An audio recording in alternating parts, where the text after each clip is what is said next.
Cela fait désormais plus d'1 an que Rachid Mbarki, qui célèbre ses 55 ans jeudi 1er février, n'apparaît plus dans le journal de la nuit, sur BFM TV.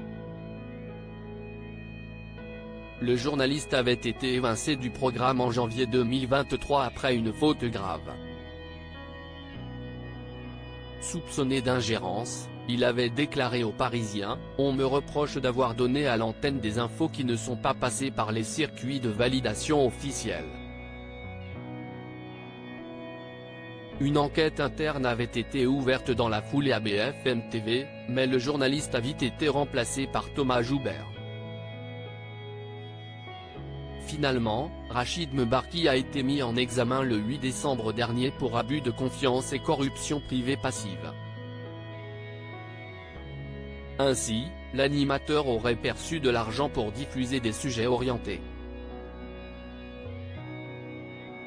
Le 19 janvier, Le Parisien a révélé les aveux qu'aurait formulés le journaliste au cours de sa garde à vue. « Il m'est arrivé de recevoir des sommes d'argent, oui, je reconnais les faits de corruption passive. » Au cours de leurs investigations, les enquêteurs auraient trouvé grand nombre de messages compromettants pour le journaliste, rapporte le journal.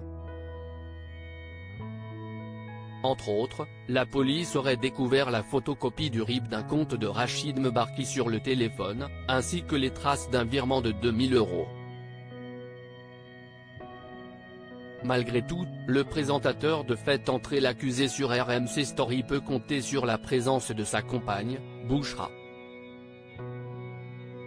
Les deux tourtereaux avaient notamment été aperçus au défilé de Christophe Guillarmet en mars 2022. Une histoire d'amour qui perdure depuis la séparation avec son ex-femme, Marie-Anne Soubré, une avocate connue pour sa participation régulière aux grandes gueules sur RMC. Ensemble, ils avaient accueilli, en 1999, leur premier enfant prénommé Julien.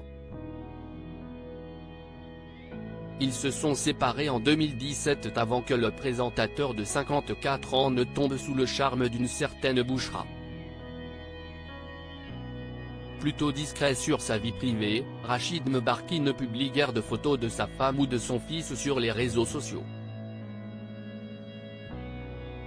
Rétro 2022, retour sur les 20 coups de gueule télé de l'année. Son fils veut rester discret quant à sa première compagne. Marie-Anne Soubré avait mentionné ses enfants, devenue mère une deuxième fois, au cours d'un débat sur l'éventuelle loi interdisant de poster des photos d'enfants sur les réseaux sociaux.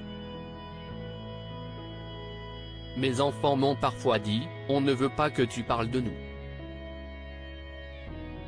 Donc, je ne parle pas d'eux sur les réseaux sociaux. Une requête à laquelle le père de Julien obéit également. Article écrit en collaboration avec 6 médias. Crédit photo, Rachid Bellac.